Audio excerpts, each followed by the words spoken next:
आकांक्षा नहीं थी, फल प्राप्ति में किसी भी प्रकार का संदेह नहीं था, और इसके साथ साथ उनके भीतर में अच्छा तत्व ज्ञान था। तत्व ज्ञान के साथ साथ उनमें अच्छी जिज्ञासा थी। आग्रह नहीं था किंतु दृढ़ता थी। एक तो होता है जिद, एक होती है दृढ़ता। जिद उपयोगी नहीं है, दृढ़ता उपयोगी है कि अपने जो चीज समझी है, जानी है, उसको उसी रूप में करना, जानना, वह हमारे लिए सबसे महत्वपूर्ण होता है। इस आधार पर इस बात को विशेष महत्व दिया गया। इतना अच्छा ज्ञान था, तो ज्ञान होने से उनके भीतर में श्रद्धा कैसी थी? क्योंकि ज्ञान तो है, श्रद्धा का अभाव है। कई व्यक्ति पंडित हो जाते हैं, ज्ञानी बन जाते हैं, किंतु भीतर में श्रद्धा का अभाव होता है या कम श्रद्धा होती है, वह भी ठीक नहीं है। किंतु तुंगिका नगरी के श्रावकों में तत्व ज्ञान भी था, धार्मिक ज्ञान भी था, और साथ साथ में कैसी अट्ठी मिंज पेम्मांग राग रखता अयम मांसो निगंधे पावयने अट्ठे अयम परमट्ठे शेषे अन्नट्ठे, कि उनके भीतर में आस्था कैसी थी। हड्डी और मांस मज्जा तक उनकी आस्था गई हुई थी। अपन देखते हैं, एक्सरे करते हैं, एक्सरे की किरण कहां तक पहुंचती है? ठेठ हड्डी तक पहुंचती है। तो बीच में चर्बी भी आती है, चमड़ी आती है, उसके बाद हड्डी के अंदर मज्जा होती है, जिससे हड्डी की मजबूती बराबर बनी रहे। उसको छेद करके ठेठ हड्डी तक जाती है। इसी तरह तुंगिका नगरी के श्रावकों के भीतर श्रद्धा कैसी थी? अट्ठी मिज मेहमानु राग रखता, फिर अस्थि तक उनकी आस्था गई। मतलब इतनी घनीभूत श्रद्धा थी कि इधर उधर से हिलने वाली नहीं थी। छोटे मोटे तूफान नहीं, बड़े बड़े तूफान में भी वो डिगने वाले नहीं। जैसे भक्तामृत में आता है, कल्पांत काल मरुदा चलिता चली न। कल्पांत काल, प्रलय काल की भी हवा चले तो भी वह इधर उधर नहीं होता। इतनी मजबूती इनके जीवन में थी। ऐसा नहीं कि थली में बालू रेत उड़े ना, अंधेगा मैंने इन्हें उड़ जा, इन्हें उड़ जा, इधर का दौरा छोटा हो जाए, इधर का दौरा बड़ा हो जाए, ऐसी आस्था नहीं थी। मजबूत चट्टान की तरह, और ऐसी चट्टान भी नहीं जो आए दिन बरसात के मौसम में भूस्खलन होता रहे, वह भी नहीं, एकदम अडिग टिकी हुई मजबूत। ऐसी आस्था वाले तुंगिका नगरी के श्रावक थे। और वे कैसे थे? उनके भीतर में ये भाव था कि हमारा ये जो निर्ग्रंथ प्रवचन है, निर्ग्रंथ प्रवचन का मतलब हमारा जो ये श्रमण धर्म है, जैन धर्म है, यही यथार्थ है, वो यही परमार्थ है, और बाकी सारे अनर्थ है। बाकी से मुझे कोई प्रयोजन नहीं, मेरा विरोध भी नहीं है और मेरा प्रयोजन भी नहीं है। दुनिया में कौन क्या करता है मुझे न तो देखना है, न समझना है, न जानना है, और न और कुछ करना है। मुझे जो चीज मिली है तब तो मिला है, बस यही मेरे लिए सब कुछ है, यही मेरे को परम की ओर ले जाने वाला है, यही मुझे मोक्ष को प्राप्त कराने में सहायक बनेगा। बाकी मुझे कोई मतलब नहीं।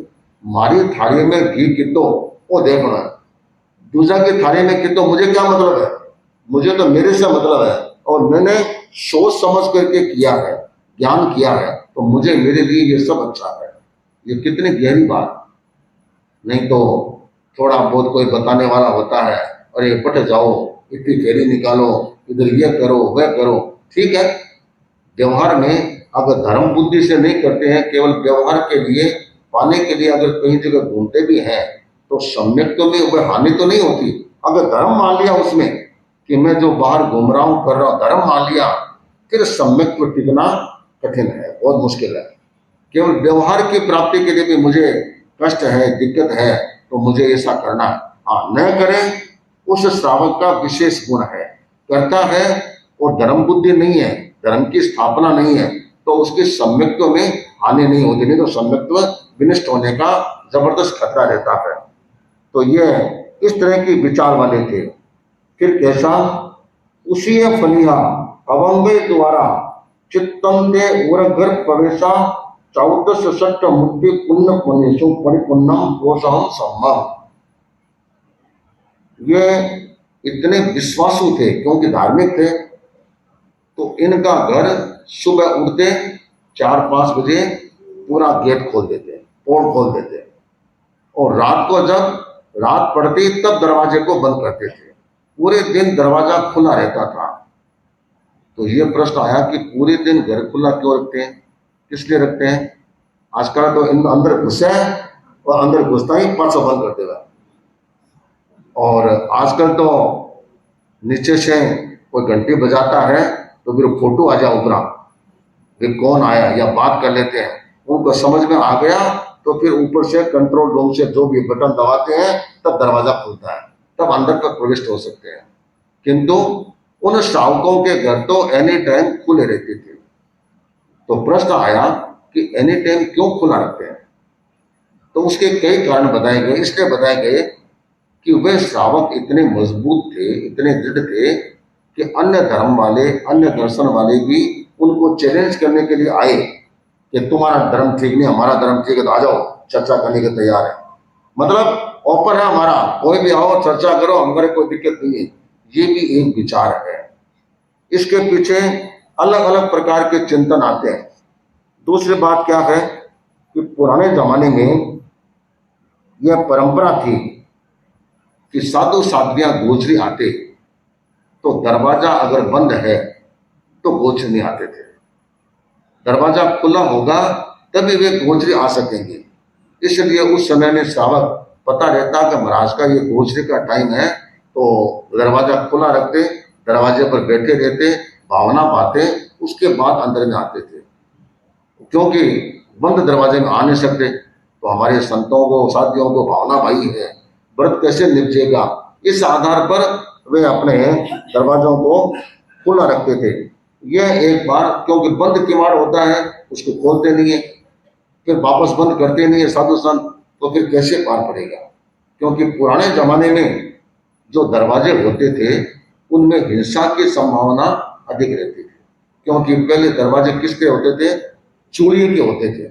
चूड़िया समझ गया ना? पुराने जमाने में जो घर है जिनके अंदर में लकड़ी अंदर तक जाती थी और नीचे अंकुरिया होता था, तो जब दरवाजा घूमता है तो अंदर में वह घूमता दिखता नहीं अंदर में कौन है, छिपकली हो और कोई चिड़चट्टा हो, कोई हो, तो मरने की लगभग संभावना रहती है। इसलिए उस दरवाजे को बंद खोल नहीं सकते। आजकल तो दरवाजे थोड़े सिंपल हो गए, कब्जे वाले हो गए, इसमें तो आराम से पलवना करके बंद भी किया जा सकता है। इस आधार पर अभी बंद करने की परंपरा रही है। इसलिए पहले तो कपाट को कैसे बंद नहीं करना यह परंपरा थी, किंतु समय के साथ क्योंकि दरवाजों का स्वरूप बदल गया, इसलिए इसमें भी नियम में भी बदलाव आ गया। तो इस आधार पर तुंगिका नगरी के श्रावक अपने घर के दरवाजों को हमेशा खुला रखते थे, जिससे किसी भी प्रकार की विराधना भी न हो और काम हो जाए। उसके बाद बताया कि वे इतने धार्मिक थे, इतने विश्वासु थे कि वे राजाओं के अंतःपुर में भी जाने के लिए उनको निषिद्ध नहीं था। क्यों? कि वे इतने विश्वस्त थे कि वे कहीं भी जा आ सकते हैं। ये इतना विश्वास जमना, ये भी बहुत बड़ी बात है। हम प्राचीन राजाओं के इतिहास को पढ़ते हैं तो राजाओं के जो महामत्य होते थे, सेनापति होते थे, उनमें काफी जैन होते थे, और खास तौर से भंडार को संभालने वाले और अंतःपुर की व्यवस्था, रानियों के रनिवास की व्यवस्था संभालने वाले अधिकांशतः जैन होते थे। कभी जैन है फिर कोई दिक्कत नहीं, क्योंकि ये बड़े विश्वासु होते हैं। तो विश्वस्तता होना यह अपने आप में बहुत महत्वपूर्ण होता है। पहले जैन लोगों के साथ बिजनेस करते थे तो लिखा पढ़ी भी आधी करते आधे नहीं करते, जैन है कोई खतरा नहीं है। अब जमाने के साथ औरों की हवा अपने समाज में भी लगी। पहले तो लोग सब कुछ बेच करके भी कर्ज है तो उसको उतारना है, और कईयों के बारे में सुनते हैं कि भी हाथ ऊंचा करेड़ा है, फिर भी ओडी गाड़ी में घूमे, चौके मकान में घूमे, खर्चो पानी के चौको करे, तो समझ में नहीं आता कि भी ये हाथ ऊंचा किया हुआ है फिर भी आया कहां से इतना। जो भी है अगला जिनके है वे जाने, किंतु ये विश्वस्तता होना कहने भी एक बार प्रण ले लिया, मन में सोच लिया, वह काम तो हमें इसी रूप में करना है, ये चिंतन अगर बराबर बना रहता है तभी वह कार्य ठीक होता है। ये विश्वस्तता तभी रहेगी। और मान के चलो जो इस तरह की मनोवृत्ति वाले होते हैं, जो अपने विश्वास को कायम रखते हैं, एक बार तो लगता है कि दब गए, किंतु वापस भी जल्दी उभर करके आ जाते हैं। अनीति का पैसा कभी भी टिकता नहीं है। गुरुदेव तुलसी ने एक व्याख्यान बनाया, नीति रो क्या लो, उसमें बहुत सुंदर इसका विवेचन किया है। तो इसके आधार पर यह होता है कि वे इतने विश्वस्त थे। अब क्रियात्मक धर्म, यह तो उनका विश्वास था, उनकी श्रद्धा कैसी थी। अब आता है कि उनकी क्रिया कैसी थी, वे क्रिया उपासना कैसे करते थे। तो उसमें बताया गया है, चौदस सट्ट मुद्दित मुन्न मासेसु परिपुन्नम पोषहम सम्मम अनुपादे माना, कि वे चतुर्दशी, अमावस्या, पूर्णिमा, इसमें प्रतिपूर्ण पोषण करने वाले थे, पोषण करते थे। पोषण का मतलब हो गया उपवास के साथ। और कई कई बार यह भी वर्णन आता है कि वे खाना खाते किंतु रात्रि संबर करते थे। तो कई जगह ये वर्णन आता है कि संत श्रावक था, अपने साथियों से कहा, अरे भाई आज अपने खड़ी में होते गोठ हुआ है, गोठ करेंगे, शाम को वहां पर बगीचे में खाना खाएंगे, खाना खा करके पानी पूरी पी करके ठिकाने में आएंगे और आकर के वापस संबर पोषण करेंगे, मतलब संबर करेंगे, जैसा बतासी व्रत करेंगे। तो कई बार सामूहिक रूप से गोठ करते, खूब खाते पीते मस्ती करते और उसके बाद रात्रि में पूरी रात्रि का संबर कर लेते। तो ये भी एक परंपरा आती है, किंतु पोषण भी वे करते थे। तो पोषण करना एक श्रावक का क्रम रहता था। पहले हम देखते थे 14 आती तो ठिकाने में पोषण करने वाले काफी बड़ी संख्या में होते थे। शाम को प्रतिक्रमण भी लगभग करने वाले होते थे। प्रतिक्रमण का जो रूप गुजरात और बंबई में देखो गजब का होता है। पर्यूषण में सुबह प्रवचन में जितने लोग होते हैं उससे कम शाम को नहीं होते। अगर 2-4-5% ज्यादा ही होते हैं। वो सब प्रतिक्रमण में आएंगे, प्रतिक्रमण में सामायिक करेंगे और बहुत अच्छे से प्रतिक्रमण करेंगे। सूरत में देखो, अहमदाबाद देखो, बॉम्बे देखो। किंतु अपने थली संभाग में प्रतिक्रमण का रिवाज बहुत कम है। चौमासी चौदस आई तो गिनती का लोग को नहीं आता। चौमासी चौदस का मतलब यहाँ हॉल में जगह नहीं रहनी चाहिए। तो प्रतिक्रमण हमारी आत्मशुद्धि का सबसे बड़ा अचूक उपाय होता है। तो ये श्रावक पंगिका नगरी के पोषण भी करते हैं और नियमित रूप से सामायिक भी करते थे और इसके साथ साथ उपवास भी करते थे। इसके साथ साथ वे बड़े जागरूक थे। किस रूप में कि समणे निगंधे फास ऐश नित्यनम असन पान खायम साइमेनम वक्त परिग्रह कंबलम पाय पुंचनयनम, कि वे साधु साधियां जो गोचरी का समय होता वे घर पर बैठे भावना पाते और जब घर पर साधु साधियां आते तो वे बंधन करते, घर में सह सम्मान ले जाते।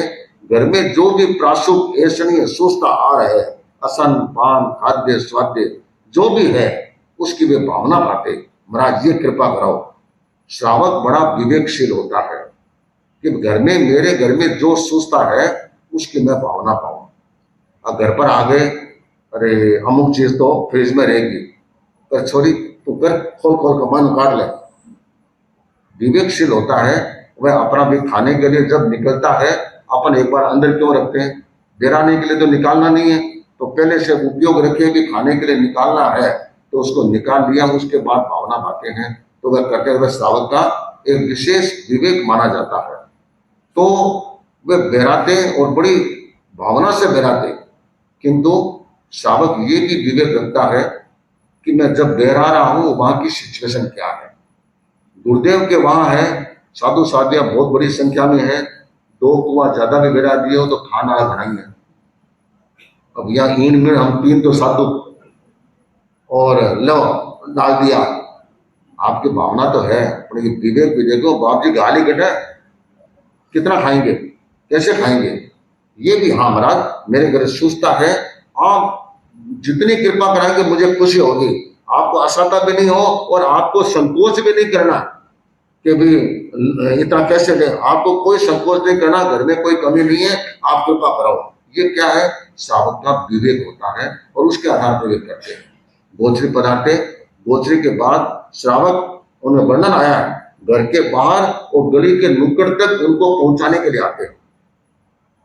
अब ये सावक का होता है कि घर पर गोसी आए हैं तो कम से कम बिल्डिंग के 12 तक तो छोड़ रहा हूं, नहीं तो घरों बाहर निकला धम गेट बंद। ये क्या? ये सावक का विवेक होता है कि रिसीव भी करते हैं और सी ऑफ भी करते हैं। कम से कम गेट के दरवाजे तक जाते हैं, मथर मंदानी बड़ी कृपा करे, आगे और भी कृपा कराते रहना। ये क्या है? सावक का विनय है। तो तुंगिका नगरी के सावक गेट पर बैठे रहते, भावना बातें, जो संत दिखते 10 कदम सामने जाते, फिर व्रत कर जाते, फिर गेट के बाहर तक, जितने दूर गेट के किनारे तक या गली के किनारे तक पहुंचाने के लिए जाते थे। तो ये है तो तुंगिका नगरी के सावकों का वर्णन, पर दिल्ली वालों के लिए भी काम का है। तो कम से कम थोड़ा बहुत तो इसमें से ले ही सकते हैं, कर सकते हैं, ठीक है। अमावस पूर्णम पोषक तो बन करे, पर कभी कभी तो कुछ न कुछ तो करते रहना चाहिए, उपवास आदि करते रहना चाहिए। ये एक प्रेरणा उनसे मिलती है। और केवल असन पान खाद्य स्वाद्य नहीं, वस्त्र का दान भी देते थे, और वे औषध भेषज इसका भी दान देते थे। औषध भेषज क्या होती है? औषध होती है कोई एक चीज, जुकाम लगी, संत आए, घरेलू चीज होती है, काली मिर्च ली या सूंठ ली या और कोई चीज लिया, तो ये क्या? ये औषध में आ गई। भेषज वह होती है जिसमें कई चीजें मिल जाती है, जैसे शीतोपलादी चूर्ण होता है, इसमें 5 चीजें मिलती है। लवण भास्कर होता है, उसमें 3 चीजें मिलती है। ऐसे मिक्स करके जो दवा बनती है, आजकल तो टैबलेट्स चल गई, टैबलेट में कहीं कहीं मिला पता नहीं है, नहीं तो आयुर्वेदिक जो चीजें होती है उनमें ये चीजें इस तरह से मिलती है। तो सावक औषध भेषज इस रूप में रखते थे। मुझे याद है कई कई राजस्थान के कई गांवों में जाते हैं तो कई पुरानी पुरानी बहनें उपयोग वाली, एक ताखी, ताखी समझ गया? देश में एक ताखी हुआ, छोटी सी अलमारी होती है, छोटे छोटे खण होते हैं, उसमें छोटी छोटी डबलियां, तो बुढ़ी बुढ़ी लुगाएं रखे। मजा नहीं कि घर को कोई आदमी भी हाथ लगा ले, नहीं, और हमारा भावना भाड़ा के वास्ते रख करिए, हमारा वास्ते है।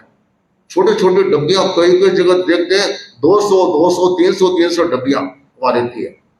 तो वहां कोई बात है, महाराज अमुक चीज है, अमुक चीज कृपा कराओ, अमुक चीज कृपा कराओ। तो कई साधु साधियों को पता रहता है कि घर की भाई बड़ी उपयोग वाली है और देशी चीज है, और जाओ अन्य देश। वहां जाएंगे, उस अलमारी के कभी चाबी नहीं लगती, ताला नहीं लगता, ताला लगा ले खड़ा आ जाए, महाराज रात का भले लगा लो, है कहीं धनमाल तो है कोई, घर के लोग सब जानते हैं। किंतु ये उनका उपयोग होता है कि भावना बातें, कोई चीज पूछ लेते हैं, पहले बात तो घर पर कम मिलती है, अरे बाकट रखी इतना मतलब टाइम पूरा हो जाए। किंतु पुराने जमाने में एक कई आज भी देखते हैं, शहरों में रहते हैं ना, कई बहनें बड़ी उपयोग वाली है, वे क्या करते हैं, अलमारी तो नहीं है पर एक छोटी सी बक्सा रखते हैं, उसमें चीजें ऐसे डाल के रखते हैं, छोटी मोटी होम्योपैथी दवाई होती है और होती है, कई उपयोग वाले होते हैं, वे भी रखते हैं। महाराज सर्दी लगा तो ले लो, ब्राइडोना ले लो, वो ले लो, ये सब अलग अलग भावना पाते हैं। तो ये क्या है? सावक का उपयोग होता है कि वह किस प्रकार किस समय क्या काम आ जाए। और ये जो व्रत विपस्ता है, भावना से दिया जाता है, उसका जो लाभ होता है मतलब अचूक होता है, कि भावना के साथ उपयोग के साथ होता है, विवेक के साथ होता है, और उसका एक अलग लाभ मिलता है। तो ये तुंगिका नगरी के सावक बेराने में और में बड़े प्राशुद्ध ऐश्वर्य बेराते थे, बड़ा उपयोग रखते थे, बड़ा विवेक रखते थे और उस रूप में करते थे। किंतु केवल बेराते पोषण करते वैसी बात नहीं, वे सब 12 व्रतधारी सावक थे। अनुव्रतों को, शिक्षा व्रतों को, गुण व्रतों को उन्होंने स्वीकार किया होता सोच समझ करके। तो 12 व्रतधारी सावक थे, व्रत निपटाने में भी कुशल थे, और इस तरह से वे अपने आत्मा को अच्छे ढंग से भावित करते हुए वे इस ढंग से चल रहे थे। अब जो चतुर्दशी को जो उपवास करते हैं, इसके पीछे क्या कारण? चतुर्दशी अमावस, वो इसलिए साइंटिफिक रीजन ये होता है कि हमारी पृथ्वी के ऊपर सबसे निकटतम ग्रह है चंद्रमा, और चंद्रमा ज्योतिष शास्त्र के हिसाब से मन का कारक होता है। कुंडली में चंद्रमा कहाँ पड़ा है, उसके आधार पर उसके मन का पता चलता है। इसका मन चंचल रहेगा, भागता रहेगा, स्थिर रहेगा, एकाग्र रहेगा, जमा हुआ रहेगा या भटकता रहेगा, इसके आधार पर वह अंकन किया जाता है। तो उस समय हमारा मन चंचल होता है और जलीय तत्व को वह ज्यादा प्रभावित करता है। इसलिए 14 अमावस के दिन, पूनम के दिन समुद्र में टाइड्स ज्यादा आते हैं, ज्वार भाटा जबरदस्त आता है, लहरें बहुत उछाल मारती है, किनारे पर बहुत पानी आ जाता है, एक पानी का माहौल रहता है। उस समय में शरीर में करीब करीब 72% पानी माना जाता है, तो पानी का माहौल ज्यादा रहता है। उस समय में अगर निर्जल उपवास करते हैं, चौकिया उपवास करते हैं, तो पानी का बैलेंसिंग बनी रहती है, पानी की बैलेंसिंग बनी रहती है। और पानी की बैलेंसिंग रहने से एक दिन उपवास कर लिया तो पानी का क्रम संतुलित बन गया, इससे वायु दोष कभी नहीं होता है सामान्यतः। तो ये भी एक साइंटिफिक रीजन है कि 14 को लोग उपवास या पोषक क्यों करते थे, क्योंकि पुराने जमाने में जो भी उपवास होता था वह चौकिहार हुआ करता था। इस तरह से तुंगिका नगरी के श्रावक आर्थिक दृष्टि से भी संपन्न थे, व्यवहार कुशल भी थे और नियम को लिए हुए थे, पोषक उपवास भी करते थे, साधु साधियों के प्रति अच्छी भक्ति रखते थे। इस तरह के ये श्रावक थे। आगे इन श्रावकों के बारे में जो विवेचन आएगा उसके बारे में